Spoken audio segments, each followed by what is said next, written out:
Shall we move swiftly on then to a team that didn't fire this week, and that was in the fantasy leagues. Now, this week, it was a matchup of the ages.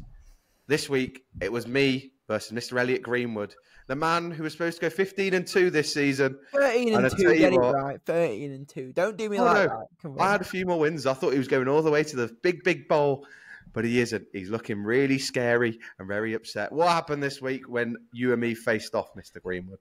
Mate, I was thinking about this, like what has actually happened this season to my fantasy team. I've had quarterback spear ACLs.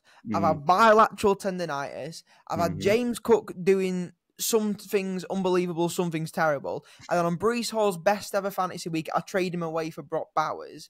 I've got Marvin Harrison Jr., who's just had his skull blown up this week and has got an unbelievable concussion. Like, I've lost a good 6 or 7 players to, like, season-ending injuries. This couldn't have been predicted. This couldn't have been seen going forward. I don't know. Hindsight's a wonderful thing, bro. But I had the number 1 pick. I drafted Christian McCaffrey. I think since that pick, it's gone downhill very, very quickly. As you can imagine, I lost this week. I didn't know James Cook wasn't playing until maybe I woke up on Tuesday morning and realised, oh shit, he's got no points. Why has he got no points? Oh, because he's been listed as questionable because he's got an ankle injury. Why didn't you tell me that day before? I could have got running back. No, thank you very much, Tarran. It wouldn't have mattered anyway. I was down 40 points with 1 play left to go. We didn't end up playing. Well done, mate. You've won. What do you want, medal? I'll take it, mate. I'm very happy about it, to say the very least. Looking forward, though, I mean, I think we should give the viewers some fantasy tips. Is there anyone you got your eye on this week on the waivers? I think for myself, there's a few rookies that are looking a bit tempting. I know there's a few injuries going about, even with the Niners. Garendo, he's looking like a little pick if you're looking for a bit of depth. But as you mentioned, Tucker for the Bucks. Braden Allen as well got a few touches. And Tyler Algier had more carries than Bijan Robinson and more yards. I tell you what, guys, if he's still in your leagues, I don't think he's been rostered in many, get him picked up. Any tips, Mr. Greenwood? Obviously, your bye weeks are coming up, and I think a position that people are forgetting a lot about this year is the kicker, but it's the year of the kicker. Honestly, bro, kickers are getting more points than a lot of players.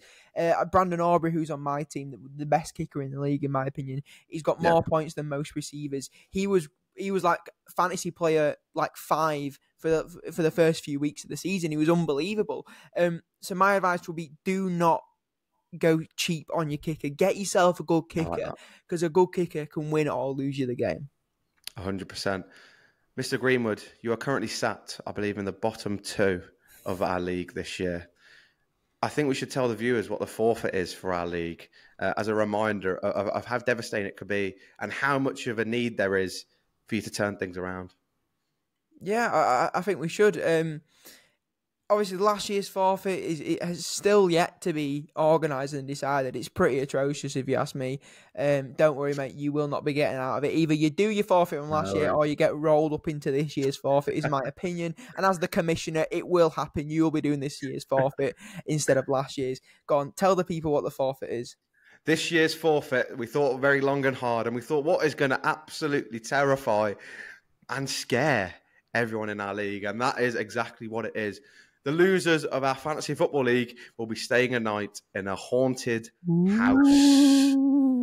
Spooky season's coming up, but it's still going to be continued. If you guys have any recommendations of spooky places where we could stay and dump these wonderful gentlemen of our league, please do let us know.